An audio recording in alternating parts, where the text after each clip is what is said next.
I want to share a new project with you. And in this box, I think I know what is in the box, and it's something that I bought recently on eBay for not too much money. And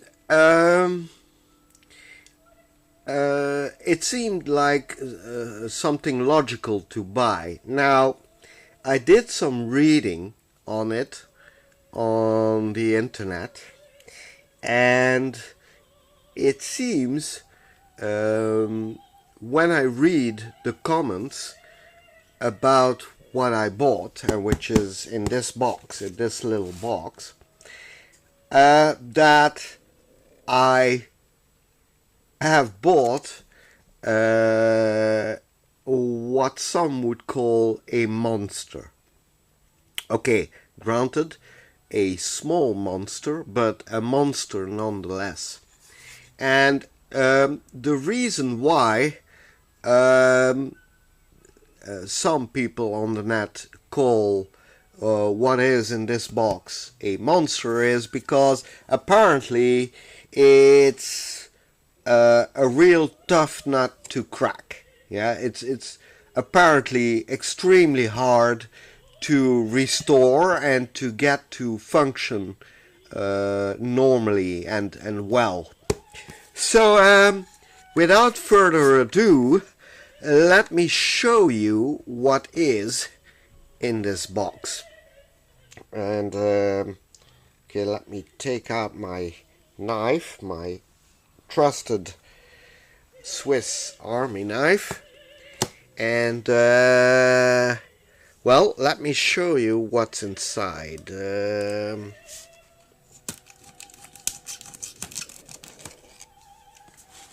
Okay, now I have to be careful. I don't know in which direction the box opens. Hang on. Okay.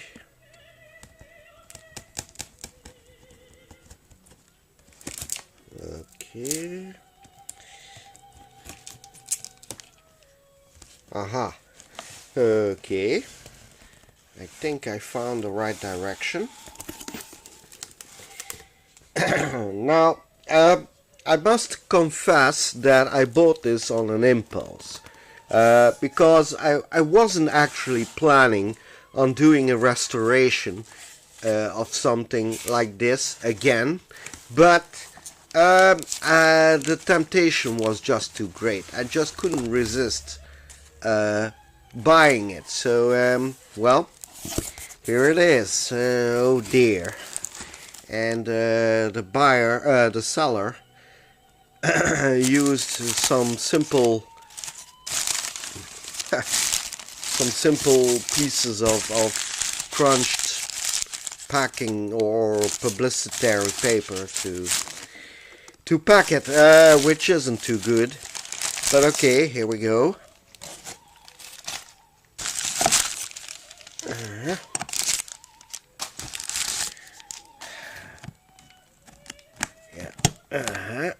Okay, hang on. And apparently he also gave me the case that goes with the thing, which is a nice touch, because it wasn't advertised. So that's nice. That's a really nice touch. So okay, hang on. Let me put back all the rubbish.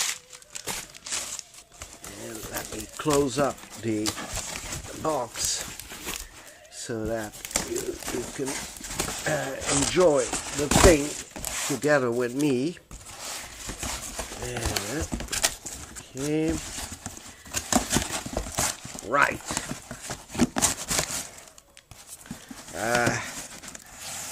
Okie dokie. Here we go. So.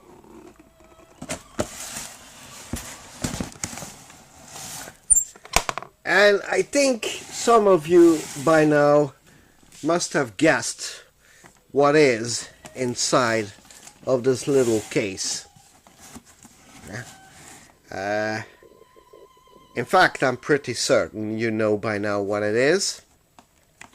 So let me see. How does this open? Aha! There you go. Yes! Yes! And in fact, yes, what I bought is indeed another TV. And actually, if you indicate, here is the electrical wire for the TV, and the TV itself is indeed another Sony, portable Sony, and if you look at it, I'm certain some of you will recognize the style. This is 60s style. Okay, the other Sony I restored was a Sony from the 70s. So gradually we're going back in time, like the famous movie all of you know. We're going, in a sense, back to the future. So this Sony, if I'm not mistaken, is a model from 1963. Now, immediately I can, well, you certainly see the difference with the previous Sony I restored, because well, you can tell this Sony is really nothing more than a simple rectangular box. It's just a box, nothing else. And as you can tell for yourselves, there is some damage to it, okay? Unfortunately. Some people in the past must have thought it would be practical or wise to modify, quote unquote, this little TV. And I can also tell there are unfortunately a few scratches on the picture tube. But okay, I guess that's all part of the deal. I mean, it's an old TV from the 60s, so it's if you calculate from the 60s till now, that's 57 years old by now, which is, well, quite old. Now, the first damage I can spot is the antenna holder. As you can tell for yourselves, the holder is broken, so that will certainly need some repair. The antenna itself, surprisingly enough, seems to be intact, and in fact intact to such a degree that it is not crooked or bent or broken, which is quite rare for this kind of TV. Now, the other damage is, aside from the scratches here and there on the picture tube, is the front panel. You see here. You see the eye of Sony is broken away. So maybe it's inside the carrying case. I'll have a look in a moment. But in my opinion, this is damage that happened already quite some time ago. Okay, so that's another damage. And then the most obvious of all damages is this. As you can tell, somebody removed the original on-off switch and replaced it by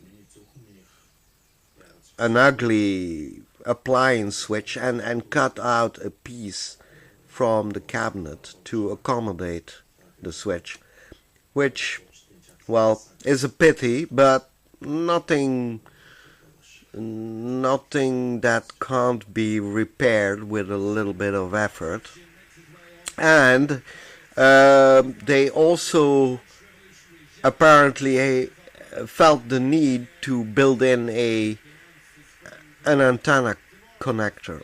I mean a regular antenna connector, because normally, if I'm not mistaken, these Sonys have... No, this is earphone. So normally these Sonys have, yeah, as you can tell here, a jack type of antenna connector. So somebody in the past felt the need to make those two modifications.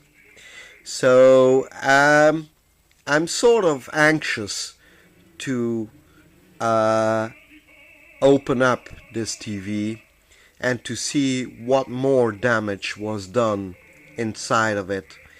I hope the damage is reversible, and I think it is reversible, but it's a shame they did this damage to the case. Well, but as it turns out, I think I can fix this, if this is of course the only damage that was done to the TV. Now let me have a look at the underside. Aha, okay, so this TV has a little foot that can be extended, as you see, and which is used to give it a viewing angle like that. So this is a 5-inch screen, or 5.5-inch screen. So well, that's the size these Sonys have most of the time.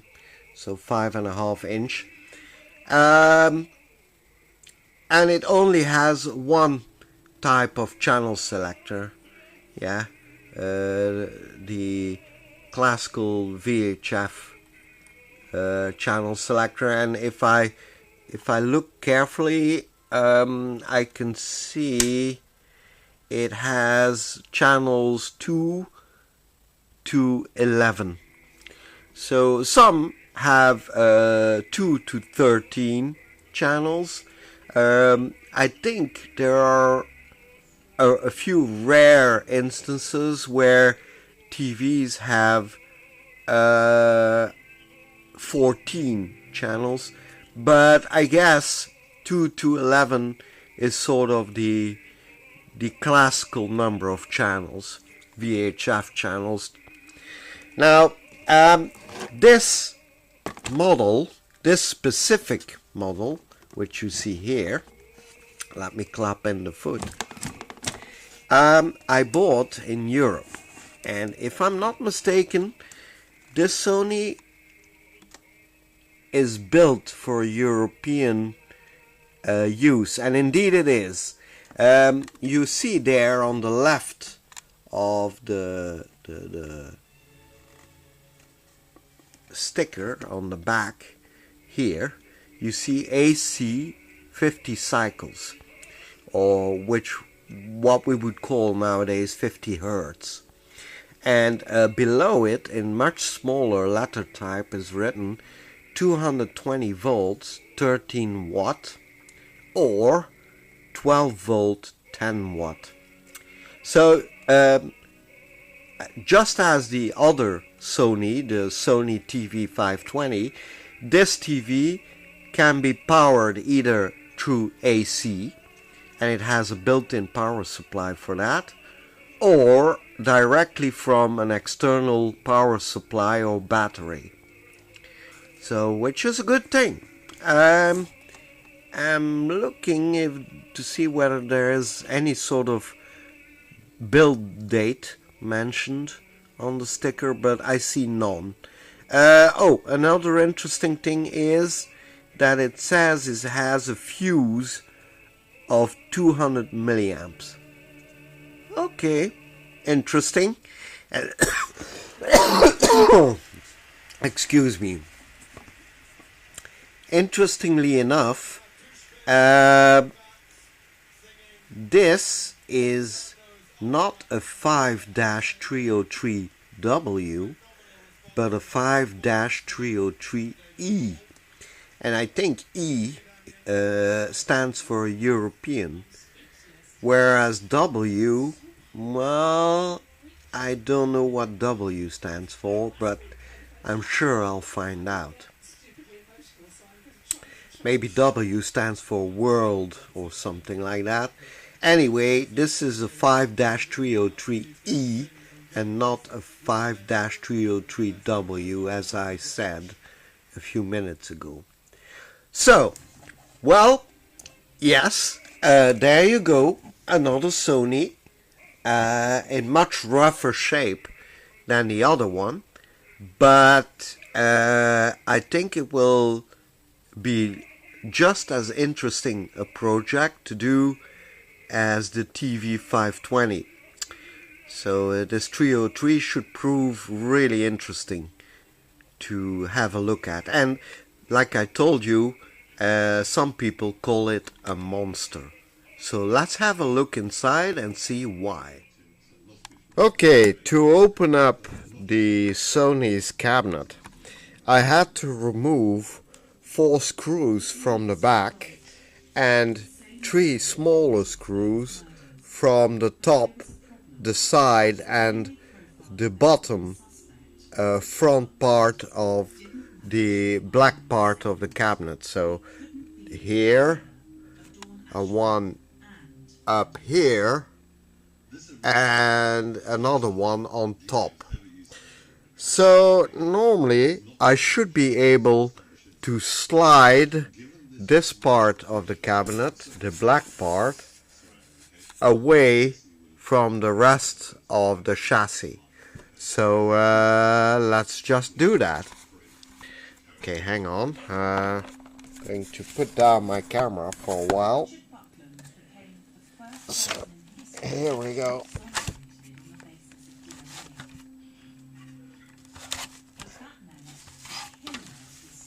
Okay.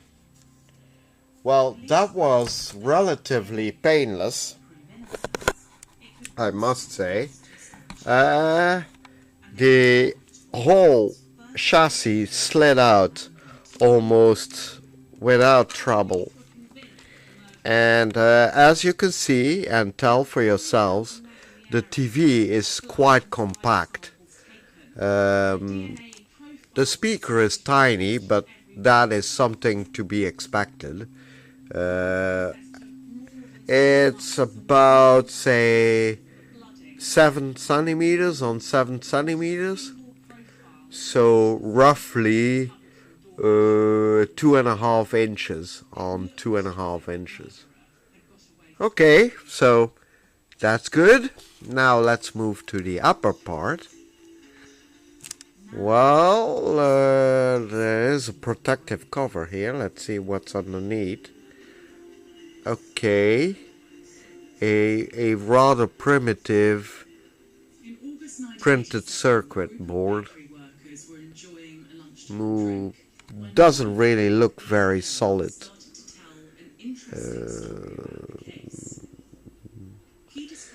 Now, frankly, I don't know if any work has been done on the circuitry, but I guess we'll find out once we start working on the TV. Now let me turn it over to the other side. Well, let's have a look at the back first. Okay, Well, what do we see here? Well, we see the back end of the CRT. And what I can see of the CRT tells me it is probably okay. But that's about all I can tell for now. There's also the row of connectors which connects all the print boards together. Now, apparently this was advertised as something revolutionary in the sense that each print board is, as it were, slid into a connector, which supposedly makes them easy to remove to work on, which frankly would be a delight to me because, well, you can tell the space inside this little TV is at a premium. It's really cramped inside. So if I can remove the print boards without having to unsolder wires and all that, that would be fantastic. Okay, now let's turn it to the other side. It's pretty heavy for being a little TV like that. Okay. So what else do I see? Well, I see a power transformer, this one here. And obviously this is an older type of transformer.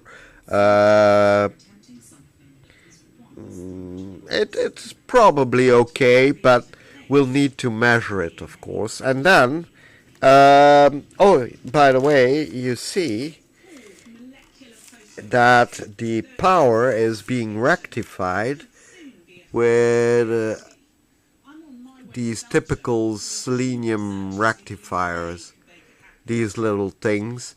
I know, having watched quite a few videos that Bob made on the Bob Anderson or the B. Anderson TV channel, that these things are horrid little things. They can burn, they can short, and when they do burn or short out, they release an incredibly noxious cloud of stuff, chemical stuff, which probably isn't very healthy and stinks something terrible, and I'll take him on his word.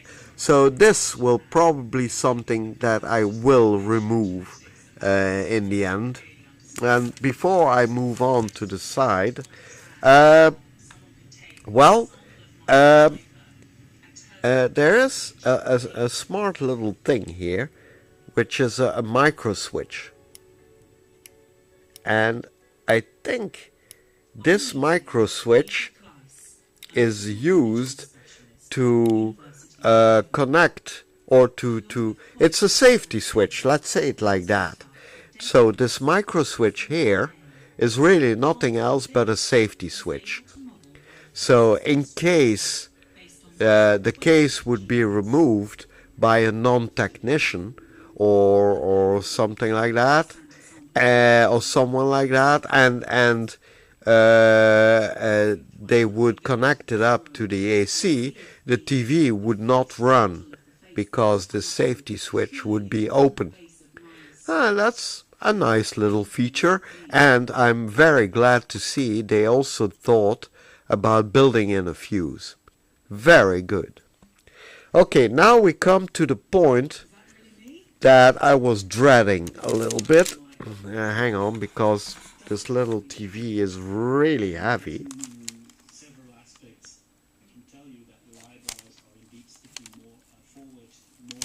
Okay. Well, remember that space that was cut out of the cabinet for a switch on top here, and connector for the antenna. Well, this is what I find inside. A small AC switch which was glued to the tuner, on the inside of the TV, and this little connector here, which doesn't look original to me. It might be, but I doubt it is original. In fact, I'm almost certain it isn't. So we will have to remove this from the circuitry in the end, and of course this too. So I will need to find a way to switch the TV on or off with its original on-off switch, which is here. Yeah. Instead of this ugly little thing here. Okay, so what else can we see? Well, we can see that somebody did indeed work on this little set, and you can tell these capacitors you see here are the original ones. Okay, these were built in by Sony in the factory, but somebody connected capacitors on top of them, and my guess is that whomever did this did not take out the original capacitors, but used their lugs to connect new capacitors to the circuitry, which isn't really very clever, because if those original capacitors short out, you still have a problem. Okay, so probably I will have to remove these two capacitors, and well, anyway, they look like an older type in any case, so I think these two are not very reliable anymore either. So yes, I've got quite some work cut out. Well, that is the amount of repair work I will need to do on the chassis. But obviously there's also quite a bit of replacement work to do, because as you can tell when you look at it quickly, the chassis, or the print boards in the chassis, are full of electrolytics. Yeah, on the IF board, which you see here, I count at least 1, 2, 3, 4, 5, 6, 7, 8, 9, 10, 11, 12, 13, 14 electrolytics here on this board, and then 2 big electrolytics, you know, filter capacitors for the power supply up here, and then there are probably another, well, I can't tell, but I wouldn't be astonished, there would be another 10 or so on the top print board. So yeah, this promises to be moderately complicated and quite delicate work in the end. So well, stay tuned for other updates, and I hope you will enjoy the new series that I'm starting as of now, of the restoration of a Sony 5-303E portable black and white TV from 1963.